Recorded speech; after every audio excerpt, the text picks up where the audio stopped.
क्या ईरान जंग की वजह से भारत में लगेगा लॉकडाउन?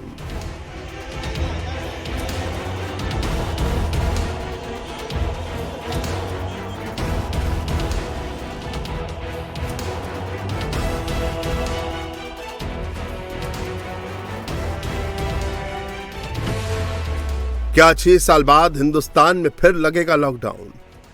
लॉकडाउन टॉकडाउन করবে কিনা ভাবছে কিনা জানি না, করলে করবেন। লকডাউন করে মানুষকে ঘরবন্দি করে রাখবেন, মানুষকে ঘরবন্দি করবেন। लॉकडाउन को लेकर इतना लाउड क्यों है विपक्ष? मोदी जी फिर एक बार 10-15 दिन के लिए डीजल और पेट्रोल की बचत करने के लिए लॉकडाउन लगा सकते। लॉकडाउन का क्या है सच? ये सब कौन अफवाहें उड़ाते हैं? प्रधानमंत्री जी ने बहुत साफ तौर से बताया था कि पैनिक नहीं होना है, जमाखोरियों को चेतावनी दिया है। भारत के पास बचा है कितने दिन का तेल गैस? देश में तेल गैस का कितना स्टॉक है? इसे लेकर प्रधानमंत्री नरेंद्र मोदी आज बड़ी बैठक कर रहे हैं, जिसमें चुनावी राज्यों को छोड़कर सभी देशों के मुख्यमंत्री शामिल होंगे। शाम 6:30 बजे प्रधानमंत्री मोदी वीडियो कॉन्फ्रेंसिंग के जरिए देश के 26 राज्यों के मुख्यमंत्रियों से संवाद करेंगे। किस राज्य में कितना पेट्रोल का स्टॉक है, किस राज्य को डीजल की कितनी जरूरत है, किस राज्य में कितने गैस सिलेंडर की जरूरत है, यानी तेल गैस की सप्लाई चेन को लेकर प्रधानमंत्री पूरी रिपोर्ट लेंगे। हालांकि चुनाव आचार संहिता की वजह से असम के मुख्यमंत्री हेमंता बिस्वा शर्मा, पश्चिम बंगाल की मुख्यमंत्री ममता बनर्जी, तमिलनाडु के सीएम एम.के. स्टालिन, केरल के मुख्यमंत्री पी. विजयन और पुदुचेरी के मुख्यमंत्री एन. रंगास्वामी बैठक में शामिल नहीं होंगे, क्योंकि इन राज्यों में चुनाव हो रहे हैं। इसीलिए प्रधानमंत्री मोदी इन राज्यों के मुख्य सचिवों से अलग से बात करेंगे। क्योंकि देश में पेट्रोल, डीजल और एलपीजी को लेकर पैनिक मचा है, लॉकडाउन की बातें कही जा रही हैं। 6 साल पहले इसी मार्च महीने में देश में लॉकडाउन लगा था। कोरोना संकट की वजह से देश में लॉकडाउन लगाया गया था और 6 साल बाद फिर वही मार्च का महीना आया है। देश में एक बार फिर लॉकडाउन लगाए जाने की बातें कही जा रही हैं। इस बार मुद्दा कोरोना नहीं बल्कि पेट्रोल और गैस को वजह बताया जा रहा है। पेट्रोल पंपों पर मारामारी हो रही है, गैस सिलेंडर को लेकर पैनिक मचा है।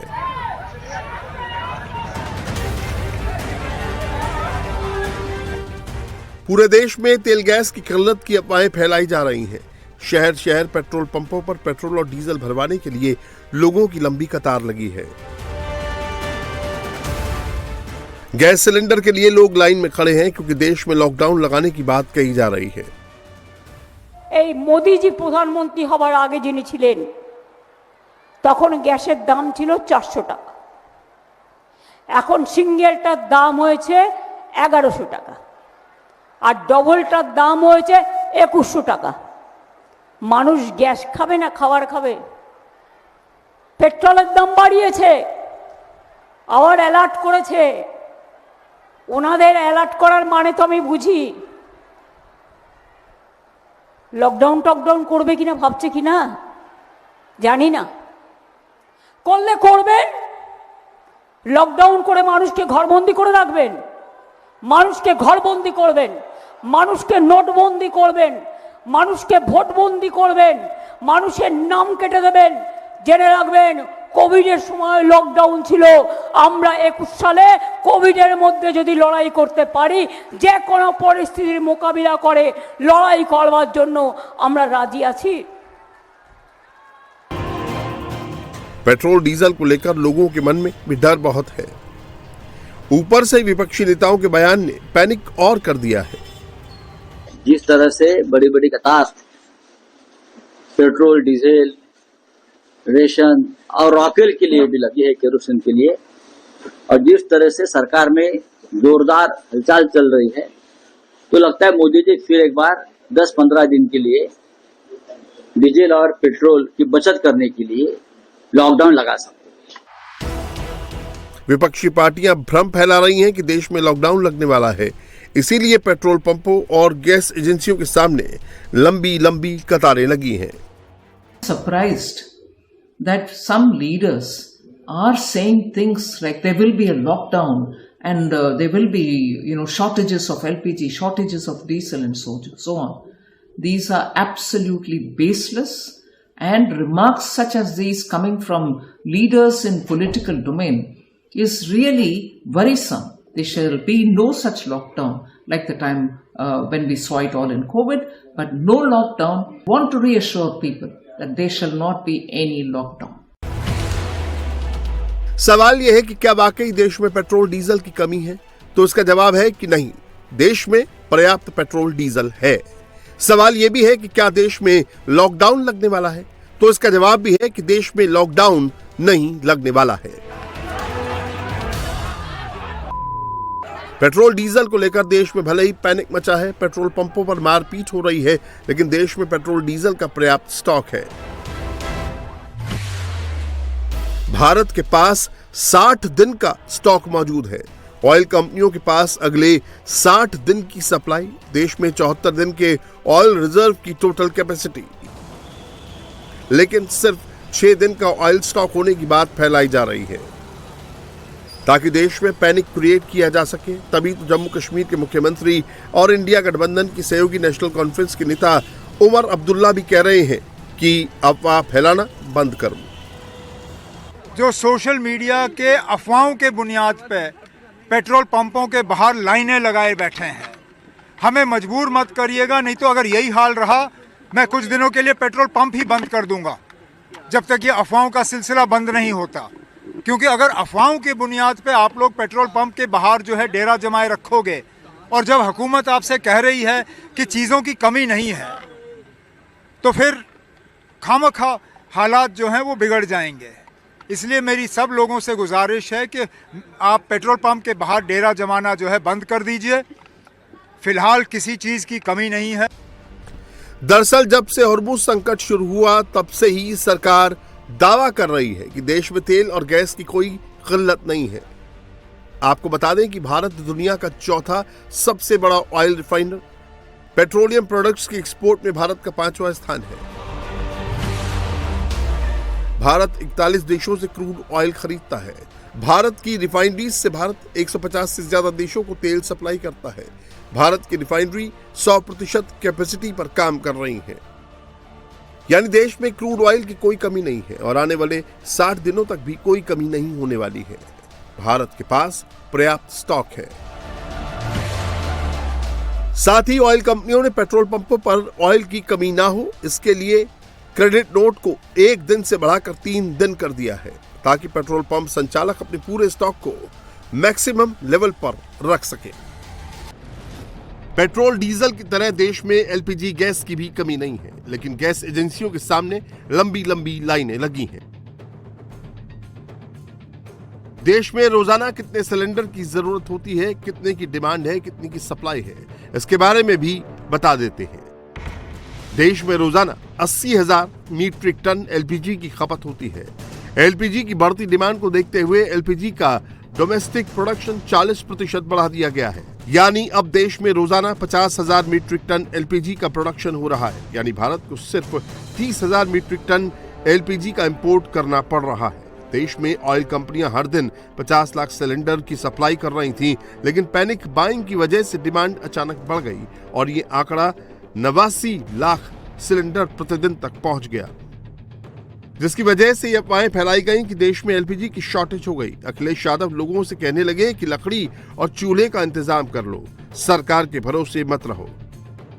भाजपा की तैयारी क्या है? केवल इतनी तैयारी थी कि 14.2 kg का जो सिलेंडर है वो 10 किलो का कर दिया।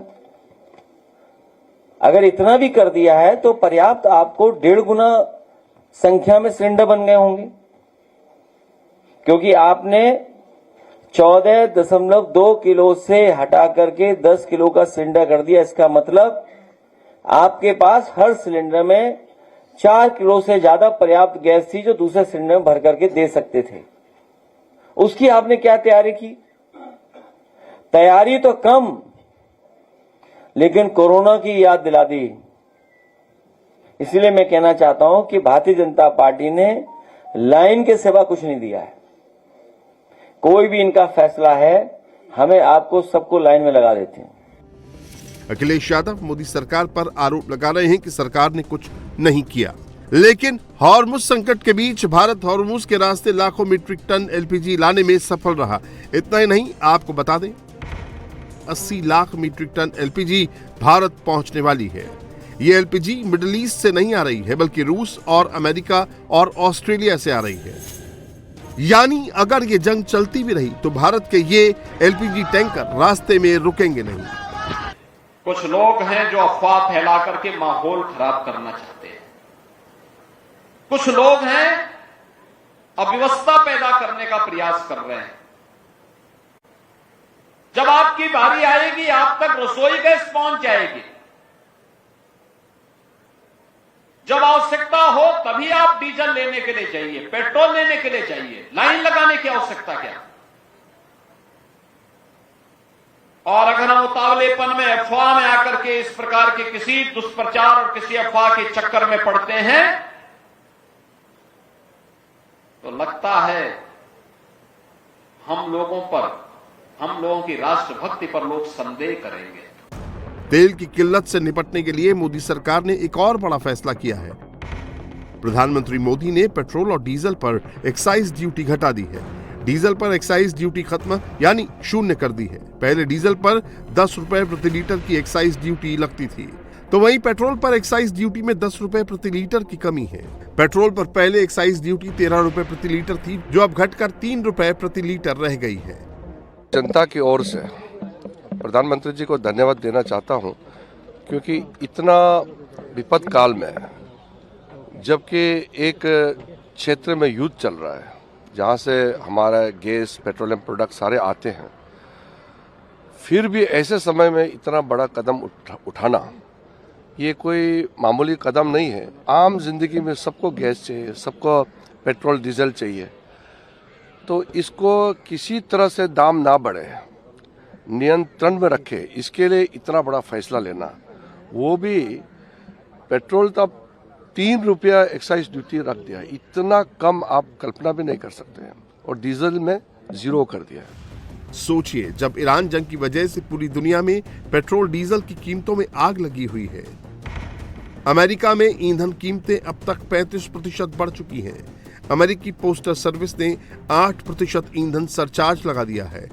यूरोप में ऑयल की कीमतों में 20% तक का इजाफा हुआ है। पाकिस्तान में पेट्रोल की कीमत में 55 रुपए का इजाफा हुआ है। नेपाल में 15 रुपए लीटर की बढ़ोतरी की गई है।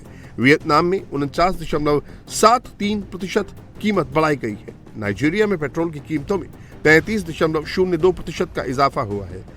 लाओस में 32.94% की रिकॉर्ड बढ़ोतरी हुई। ऐसे में भारत सरकार ने पेट्रोल डीजल की कीमतों में इजाफा ना हो इसलिए एक्साइज ड्यूटी को कम कर दिया है। यानी पेट्रोल डीजल पर टैक्स लगाकर सरकार जो पैसा कमाती थी उसे छोड़ दिया है, क्योंकि ईरान की जंग की वजह से क्रूड ऑयल की कीमतों में करीब 52 रुपए की बढ़ोतरी हुई है। जंग से पहले क्रूड ऑयल की कीमत लगभग $70 प्रति बैरल थी, जो अब बढ़कर लगभग $122 प्रति बैरल हो गई है, जिसकी वजह से तेल कंपनियों को 1 लीटर पेट्रोल पर लगभग 24 रुपए का और डीजल पर 30 रुपए का नुकसान हो रहा है। इसीलिए सरकार ने पेट्रोल डीजल पर से एक्साइज ड्यूटी कम करने का फैसला लिया है। साथ ही देश में पेट्रोल डीजल की कीमत ना बढ़े, इसके लिए मोदी सरकार ने ऑयल कंपनियों पर एक्सपोर्ट ड्यूटी लगा दी है।